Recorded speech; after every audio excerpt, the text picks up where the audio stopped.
So our next episode is with an absolute powerhouse of a woman, and that's just her level of information retention from her audiobook reading. We were hugely excited to welcome Jennifer Sundberg, who has set up not one but two businesses. She recently exited a very, very well-known business that supports boards and is on to her next business, drawing from those experiences and working with children. I think you'll find this a hugely inspirational episode. Afterwards, she actually said it's just so easy to set up a company in your 20s, but it gets harder the older you get. And for those people that have set up businesses later in life, it's such a brave thing to do. So I think you'll find her outlook on being an entrepreneur and what encourages you to do that really fascinating. So we hope you enjoy the episode.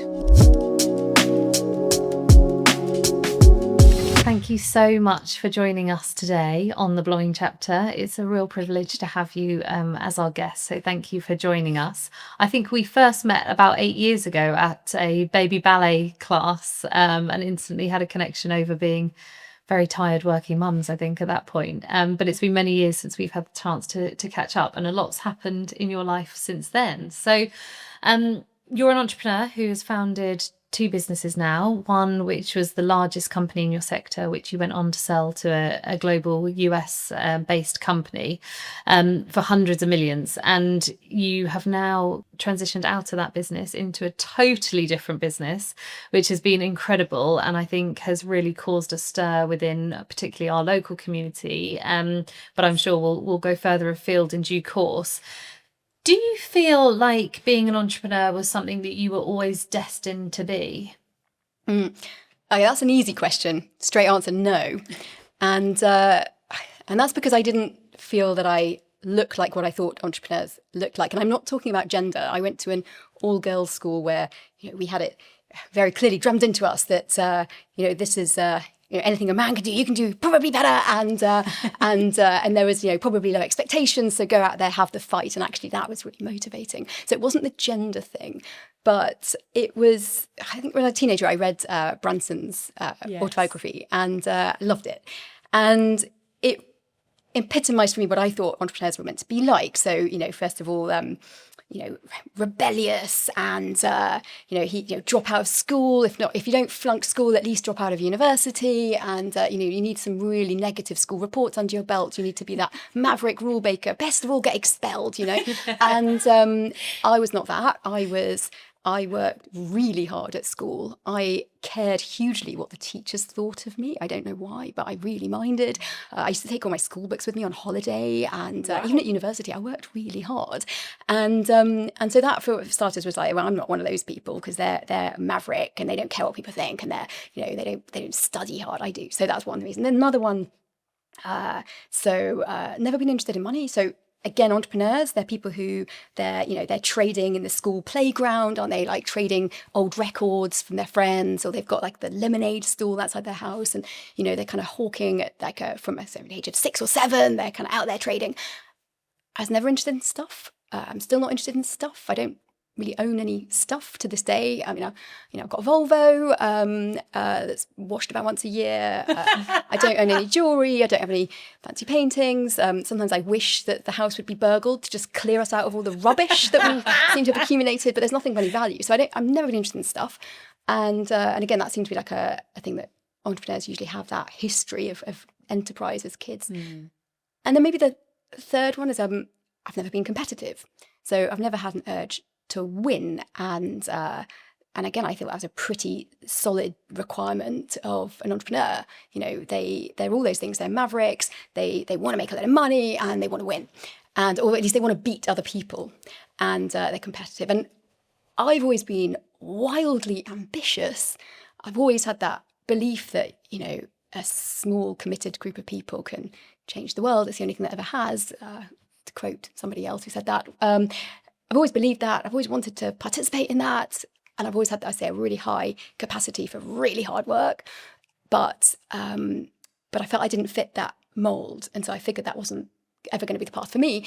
Of course, it has turned out to be the path for me. And I think it really matters that we put this frame around what entrepreneurs look like, because obviously it means there are probably no doubt other people out there too who think that's not what entrepreneurs look like, so I won't try. And that's obviously hugely limiting to both personal development and also to what one could offer the world if you count yourself out of that game. And I think there's lots of good reasons for it. I don't think there's some great conspiracy to try to pitch a certain picture here. I think it's a lot of it's wrapped up in how we form views about everything, right? The extremes cut through, don't they? So the extreme mavericks, they garner the front page, they garner the press. They make the for better attention. press, don't they? they? Make for good Let's stories. be honest, yeah. Exactly. But, my old, my chairman at Board Intelligence was a wonderful woman called Anne Hyatt, and she worked for about 10 years as the right-hand lady to Jeff Bezos, and then for another 10 years, right-hand woman to Eric Schmidt, chief executive of Google. And as she's told me before, Eric Schmidt is an extraordinary chief exec. He spent 20 years leading Google as part chief exec, part chairman. And you don't really hear much about him, right? You don't really, and you can barely pick him out of a lineup, just about, but, it's hard because he's not that archetype. He's not the... wild, ball-breaking yachts, pop stars, and so being a quieter, more congenial, more, somebody more inclined to take counsel from others, more, a more humble, perhaps, person, he doesn't get the airtime, and then he doesn't add to our picture of or expectation of what an entrepreneur or a serious leader in business looks like. So, so no, in answer to your question, long answer, no, I didn't expect to be an entrepreneur because I didn't think entrepreneurs looked like me. Yeah, it's interesting, isn't it? We have this picture, and I think, there's lots of influencers out there now that are sort of mixing it up, but it is all to be treated as a serious entrepreneur. You've got to be salacious. You've got to live on the front cover. How about you're humble, you're normal, you save your pennies. You don't have to show your wealth and your success, but I do think the world is still aligned to that must show it, must wear it, so people can, I guess, probably congratulate you and give you that sense of success. And we spoke about it earlier, how women don't always divulge, whereas, sorry to say, that sometimes chaps are a little bit more open and overt with it. Yeah, certain character types are, and I guess I guess it's also, some of it's to do with comfort around that narrative, but some of it's also just, mavericks are compelling. Yes. And actually I think I'm maverick in a certain type of way, but not maverick in necessarily the way that gets that kind of notoriety that then helps to amplify that kind of expectation. And you obviously touched on Board Intelligence, which you built from an idea into hugely successful business with your business partner. Against this backdrop of I don't look, feel, smell like an entrepreneur, probably, I'm guessing, at times feeling a bit of uncertainty on, oh my God, I'm on this path and I don't feel like this is where I would have been, but I am, so go with it. How have you dealt with moments in life where you haven't got that certainty, or you are uncertain and the outcome is not clear, particularly, I guess, in the current time now you've sold out of that business and it's like, what do I do next? Yeah. So I don't think I ever had a feeling of certainty. Certainty feels quite alien to me, but it's not a quality I respect either. So there's a quote from Voltaire where he says, doubt is an unpleasant state, but certainty is a ridiculous one. And I think I've always held that view. And, I'm married to a physicist, mathematician, and I see the world probabilistically. Life is poker, not chess, right? Life is, you place your bets, but there are more, it's not like a chessboard. You can't see all the pieces on the board. The rules aren't known. The rules aren't set. Life is a combination of, playing your hand as well as you can and a massive dose of luck thrown in. And certainty, for me, certainty implies you've stopped thinking. It implies, you're at the point that you're certain you've slammed the door shut, right? And for me, I think that's unintelligent and very self-limiting. Obviously, again, going back to that archetype, I think, again, the archetype of what an entrepreneur is meant to look like is that big bombastic character with certainty. And I think there's a bit of some sort of short circuit in our brains that makes us drawn to those characters, right? People who express certainty can be very compelling, and an awful lot of leaders, look at the political stage, right? Yes.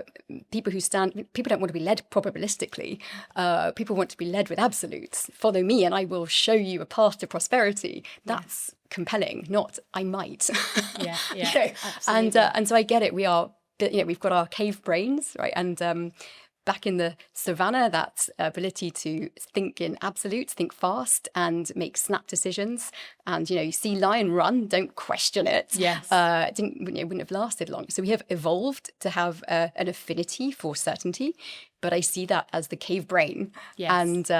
and not the bit that I aspire to. I also think that lack of certainty probably led us to take some of the best decisions that we ever took. So always feeling quite keenly that we could be wrong at any and every stage, and we frequently were, right? I could fill an entire podcast with all of the mistakes we made, but if I think of two things that we did, probably, or quite a few things driven by that lack of certainty. So one, we had really strong reserves. So throughout the period of running Board Intelligence, we kept abnormally healthy cash reserves. Yep. And to the point that a financial sponsor investor would say that's really quite inefficient. You could put that cash to work and generate a faster return. We kept it on the balance sheet because we always had a keen sense that things can go wrong. Anyway, a bunch of the bets we place might not work, no matter how much we've tried to persuade the board that these are great ideas, but obviously they also might not be. And the world can turn on a dime, right? And we survived the 2007-2008 financial crisis. We survived, the COVID period. We survived those events because we had strong cash reserves. My mental health survived because during the periods where things, we weren't smashing our targets, we didn't smash our targets always, I knew that we could survive it. It also meant that we could be much more choosy about whose money we took, who invested in Board Intelligence. So because we didn't need the money, we had plenty. Our ambitions were huge, and so we always had an appetite to go further faster. We wanted to raise money, but we didn't need the money. We had cash on our balance sheet. We nearly did a deal with a big New York fund a few years back, a great organization, but they were the wrong fit for us. And at the 11th hour, after we'd done 12 weeks of intense due diligence, had that deep-seated feeling that this was the wrong partner. And knackered though we were from the deal process, we pulled out. And we pulled out because we could see this wasn't the right fit. And we didn't need to do the deal. Whereas I think a lot of, certainly tech companies, we were in tech, most tech companies were running on what they call the runway, and they have a certain runway and they're going to run out of cash at a certain point, and they have to do a deal, they have to transact, and at the 11th hour they can't pull out. But we had the option to pull out, we did, and so we were able to then pick a different financial sponsor. Took a bit longer, find the partner who we felt we had a really good kind of set of values that we identified. We had a really good click. It also meant we could let people go that weren't the right fit, that might be high performing. So, we'd have, one of our best performing salespeople, incredible, wrong values, wrong person for the job.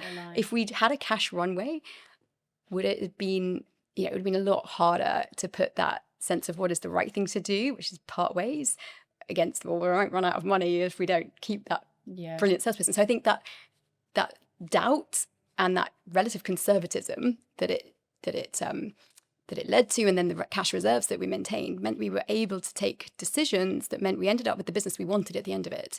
And I can see how easily otherwise we could have ended up with the business that we'd never meant to build, with a set of values that, and a set of partners and all sorts that weren't by design but were by necessity.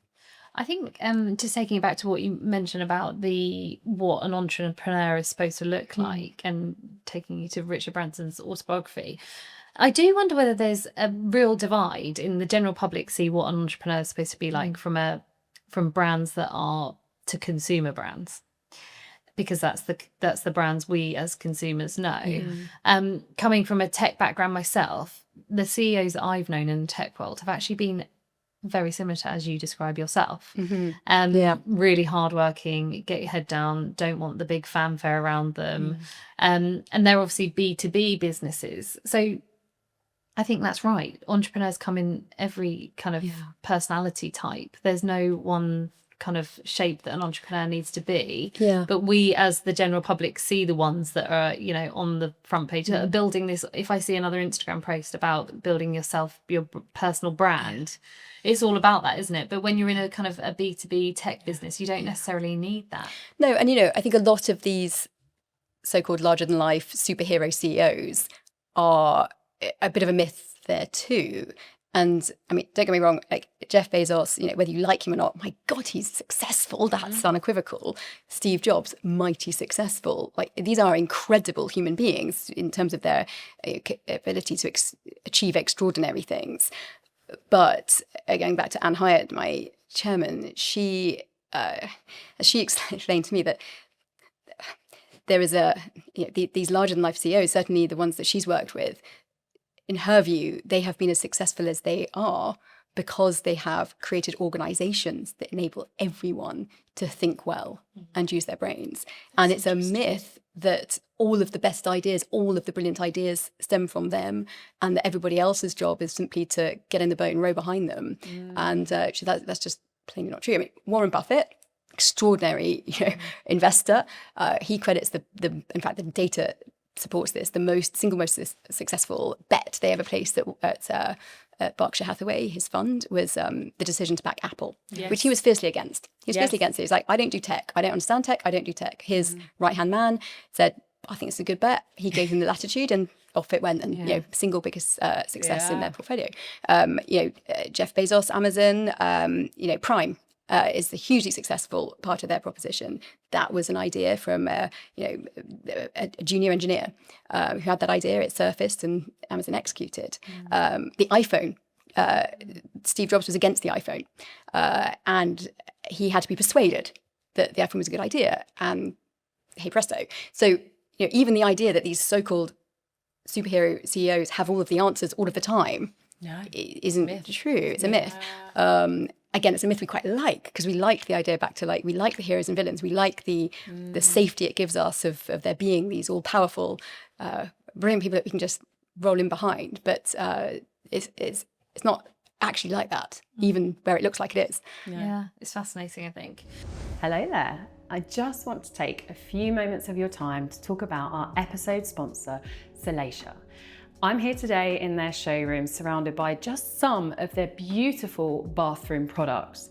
So whether you're a homeowner, contractor, or developer working in the residential, commercial, or hospitality sectors, Salacia are your go-to for refined design and technical precision. Check them out at salacia.co.uk and don't forget to listen to the rest of the episode. Thank you. So after selling Board Intelligence, you had a moment in a car showroom where you had to put down your profession, and obviously that had then recently changed. How did that make you feel about your identity, and what a huge part that your work had played in your personal identity up until that point? So when I left Board Intelligence from a day-to-day operational role, I was really excited to sleep. I was knackered, and spend the time with my children. The happiest I've ever been has been maternity leave. So I did take maternity leave twice at Board Intelligence, and I took it properly, and went fairly cold turkey for a period, which was great for the team. They got to fill that gap. And I loved it. And it was probably the only time in my life I can say that I felt really happy in the now. I've always been a bit of a workaholic as a kid, but not because I enjoyed it. I found it painful. I don't quite know why I did it to myself, but I was always thinking it'd be worth it later. And I've always been kind of beasting myself for later. And having children, I just loved it in the now. And so stepping aside from Board Intelligence, my goal was pretty singular. It was to get a load of rest, spend the time with my children, and get back to that feeling I had in maternity leave of just being a mum and loving that identity. And I did that, and I do love that bit. Having said that, a little bit of me died when I was buying a Volvo, and I had to fill in my profession, some insurance product, and I wasn't sure what to write. And And the guy, I said, I'm not working. What should I say? And he said, I just write housewife. So I wrote housewife. And I did feel sad. I felt, somehow like I'd let the side down. I don't know. And nothing wrong with being a housewife as well. To be clear, like, my mother, she did do a lot of work for bereaved people, but she didn't have the income that was commensurate with her intellect and ability. She focused on me and my brother. I'm grateful to that, and I respect that. So it's not a lack of respect for that. I felt that I'd been given huge opportunities in my life, and I didn't feel like I was making. The thought of just sitting out the next, I don't know what I got left, 40 years until I die, just felt like a very long period of time to just wait for the end to come. Yeah. And writing Housewife, it did something to me. It made me, actually, I'm not sure that's quite where I want it to sort of end. I want to do something else. I think I can. I'd like to try to make a difference and make an impact. And it probably motivated me to get back in the game. Start thinking about what that next. Yeah, and I'd also planned to use the time away from the daily grind to sort the house out, right? Our house is chaos. And, maybe learn how to bake and things like that. After, it was 6 months, the house was still a bomb site. I was still pretending the children had made the cakes that I'd actually made. They just weren't very good. And I knew that I needed a decent excuse. This was like, otherwise I was going to have to start tackling those cupboards. So I was pretty motivated for all sorts of reasons to find a thing that I cared about as much as I cared about board intelligence, and to get out there and do something. And obviously this podcast is the blogging chapter. It's all about the middle chapter of life. That's sort of the bit where something might be ending, something new might be starting. What was your, I suppose, internal dialogue when from that car showroom point to I'm going to try and bake, I'm going to do this, I'm going to do this? Was something in your head going, oh, but you could do a bit more, do a bit more? Or was it holding you back, going, you've had your best time at boarding? Like, where was your head at? Because I think sometimes that gets in the way of everything, frankly. To try to put out any coherence would be tricky, but I was spending a lot of time reading, if you can call audiobooks reading. Nice. And my kids were at a school that was quite a long way away, so the school run was insane, or is insane. And after I've dropped them or on my way to pick them up, I've got a good 45 minutes, sometimes even an hour, sometimes more, often stuck in traffic. And I really lent into audiobooks and just kind of eating books. And I get through like a book a week or a fortnight, like big chunky books. And I was really going deep on the field that I'd gotten interested in just before I'd left Board Intelligence. So at Board Intelligence, our role was to create the conditions for boards to think well and take good decisions. And I discovered a group of academics. I was writing a book, which we published. And as part of that, I'd gotten to know a group of academics at Cambridge University who specialise in how to help kids learn to think. And I found their work fascinating. And like to think I kind of made friends with them. And when I left Board Intelligence, I was already starting to think like, that is just super interesting and I want to learn more. And so I went big into this field of how do we teach kids to think, reading lots about also big history and all of the obstacles in the way of thinking. I'd spent 20 years watching the obstacles in the way of, some of the smartest people in business, the obstacles that get in the way of them being able to think well. And I was matching that with trying to learn more about other communities, other places where thinking can be hard but matters. And so that was starting to, I suppose, like a little kind of worm in my mind was sort of starting to get quite itchy. I was finding it super interesting. I think I'd quite like to participate in this. I'd like to get involved. Was that a dialogue? I'm not sure. It was I suppose it was an appetite that was starting to build. And the reason I talk about the internal dialogue is that I find it interesting. You talk about the mat leaves. I had my daughter recently and I took a step out for 8 months, sort of properly, because I knew it was going to be my last moment. But it was interesting, just in that 8 months of stepping out of the corporate world, my internal dialogue changed. No one influenced it, but it was, do you think you can go back in the yes, same way? I get that. Yeah. And I thought, who are you? I was like talking Yes. to myself, who do you think you are, woman? Like, nothing's changed. In fact, you've become more robust because you've now got 2 children. You probably give less of a fig. That sort of So true. talk Confidence yourself out. can drop very quickly. What is that about? Yeah, and I remember chatting to a friend who she had 4 children. Wow. This was years ago, and she said whatever you do, always keep at least one day a week going, because she had a career and she was very much looking after the children, but she had this career. She's a super smart woman. She'd met her husband at university. They were both like of equal high level intellect, but his career had dominated during the period of having the kids. And she said, always keep one day a week in, because she said, if nothing else, every few months, Outlook updates. Yes. Leave it a few years and you'll feel like an alien. You'll turn on Outlook, you wonder how it works. And, obviously amplify that across all sorts of other domains in the working life, and just keep your oar in, keep that door open. Yes. And so I think I do get that. I do recognise how intimidating it could be if you have too long a period of completely out. Yes.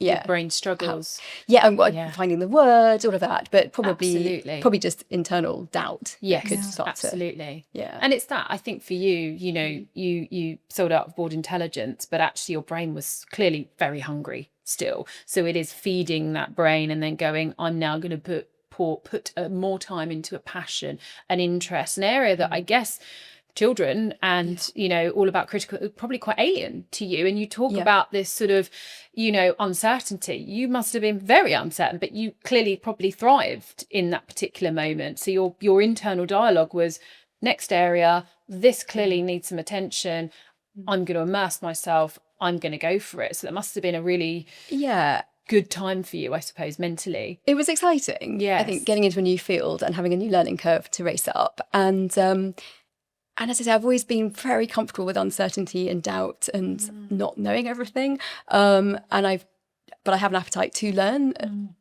but not an expectation that I or anyone has all the answers, knows it all. I really enjoyed the excuse to go learn new stuff. I mean, I think, and a lot of the domains overlap, right, between, the worlds of kids and the worlds of boards. So yes. We used to use a quote with our clients from time to time, which is because the job of a board is to ask questions, right? Who asks questions? Well, kids ask good questions. And Stephen Hawking once said, I'm just like a kid that never grew up. I just ask a lot of how and why questions, and occasionally I find the answer.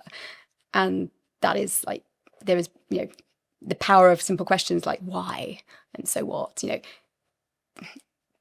Pretty much every great discovery is simply a function of somebody asking a question nobody else thought to ask. And, innovation, creativity, it all stems from questions. Kids are great questioners. They're born questioners. Yeah. We lose that questioning mojo as we grow up. We have it sort of beaten out of us, as we enter a world that places value on answers, not questions. Yes. In fact, the exact answer in the back of the examiner's booklet, that's the answer. Yes. There's not much value or emphasis placed during our formal education on the question in the first place, spotting that question that no one thought to ask, or asking the obvious question, right, is often the most powerful of all. And that's true in the boardroom as it is in the world of that I'm getting into now. So I think there is a lot of commonality in the most powerful tool of all, in my view, is questioning and building that habit. So there's a lot for me to learn, and there's a lot that I think I can draw from seeing what's played out in the kind of the furnace of some of the world's most largest corporates and their decision-making processes. Yeah. So the park has recently launched, which is really exciting. And I know it's caused a huge stir to us local people, and everyone's very excited about it. And that is all around helping children to think differently and to ask those questions. Yeah. We're living in a very strange world of a very quick evolution of AI and obviously social media, and we've recently had the social media ban that's been put in place. What are your thoughts on that? So how do you think kind of AI is going to affect our children who are in that young phase of their life now, and the social media ban as well?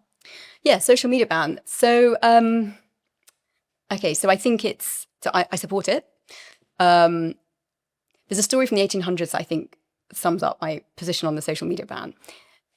In the 1800s, we just discovered the power of steam and coal, industrial revolution. Millions of people were displaced from the cities and moved to the country. Sorry, from the country and moved to the cities. The farmers, lost their jobs, and factories were booming. So people moved to the cities, to the factories where the jobs were. And that was good for employment, but the cities weren't ready and people lived in very cramped conditions. So you'd have lots and lots of people living in very small homes, all bunched up together, and they would be throwing their human waste into the same water supplies that they were drinking from. Disease ripped through communities, and it was a really tough time to be alive. Eventually, governments stepped in. With regulations, major capital projects like sewage systems, and cleaned up a lot of the mess and got disease under control. But the thing that had as big an impact as those big capital projects and regulation was education. It was teaching people to wash their hands and the power of washing your hands. And I think for me, like, you're looking at today, back then the big new source of power was steam and coal. Today it's AI, it's digital.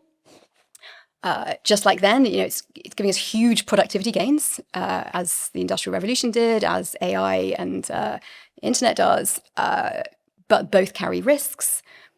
I think there's a place for government as there was then. I think there is today. I think there's a huge role for education too, and I want to be part of that hand washing moment.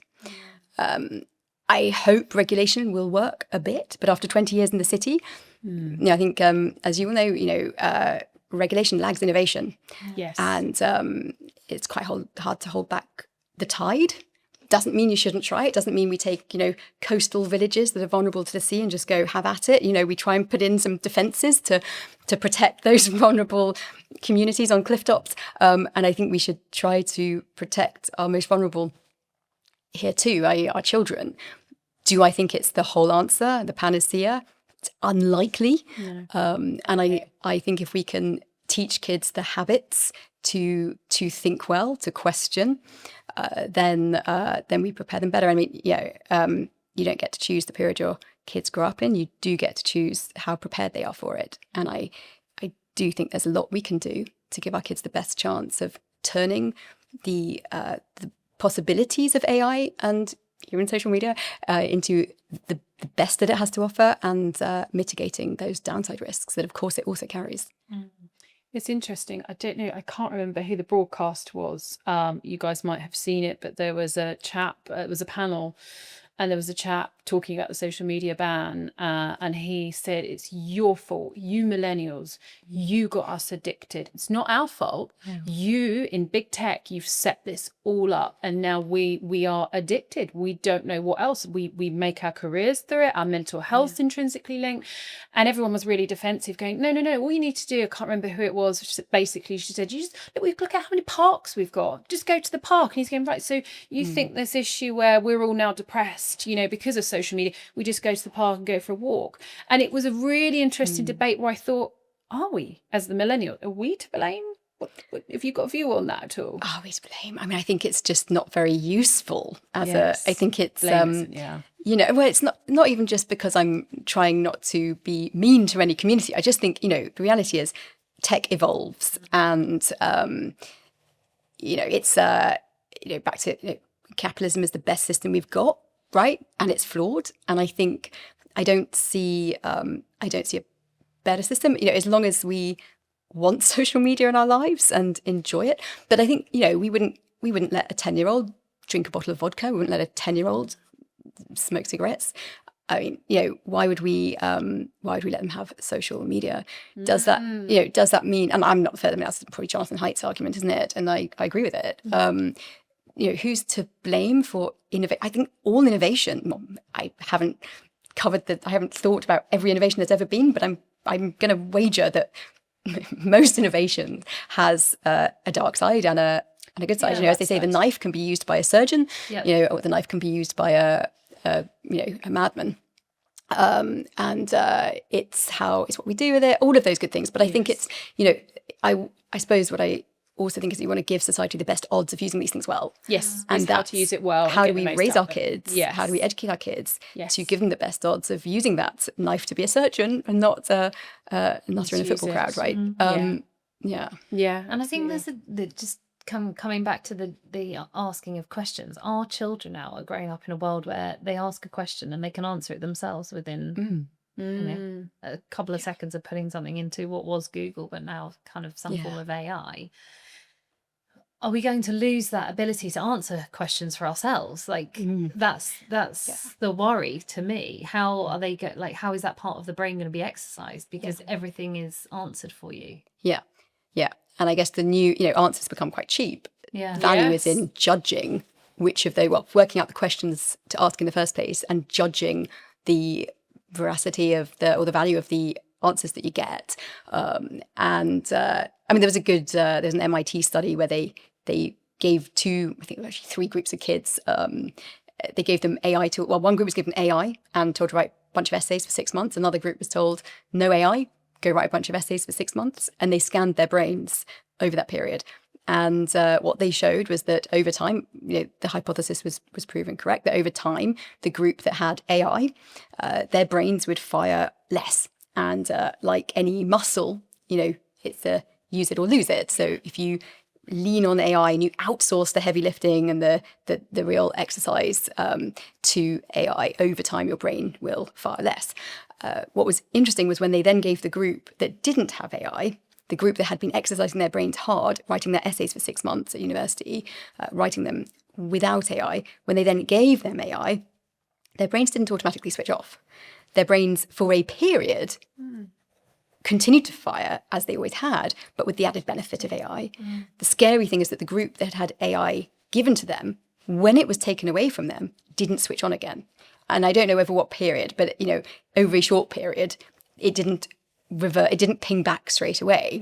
And I guess the takeaway then is, if we can build that muscle, if we can help kids at the right age and stage build a really strong thinking muscle, pair it with AI, perhaps they fly higher. Yes. But never get to build that muscle, and that's really quite a scary prospect. It is. It's been fascinating to talk to you. Firstly, I wish I could read as many books as you, because I can tell, the facts. You're so welcome to do my school run for me. I will do it. Honestly, I mean, that is clearly the secret, isn't it? It's the audiobooks in the car. Loving them. But it's been fab talking to you. It's a fascinating story, and amazing how you've been able to use that board, intelligence experience and actually reuse it and adapt, but for children, to try and instill that thinking, which I think is very timely given the advent of or the increased use of AI. So thank you for coming along today. Thank you for having me. Thanks so much. Thanks.